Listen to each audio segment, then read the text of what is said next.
Кыргыз тили бай тил, бирок кыргыз адабий тилинин үлгүсү делген Юдахин сөздүккө болгону 30 миңдей эле сөз кирип калды деп каңырыгыбыз түтөп келет.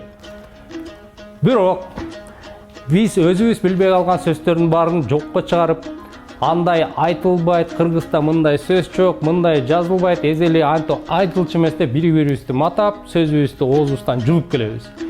Ошондой ката делген учурдун баарын таанып, бир киши билбей калган сөздүн баарын жокко чыгара берсек, жада калса могу килейген Юдахин сөздүктүн деле тарпы чыгып, бүгүнкү кыргыз тили моорекинде бир чакан дептерге эле батып калчудай. Ошол эле учурда советтик пропаганданын капшыты менен кыргыз тилинин чоң бөлүгү диалектизмдер деп таанылып, моореки Юдахинге кирген кыргыз адабий тилинен өзүнчө каралып калды. Бир тилди экиге бөлүп, адабий тил,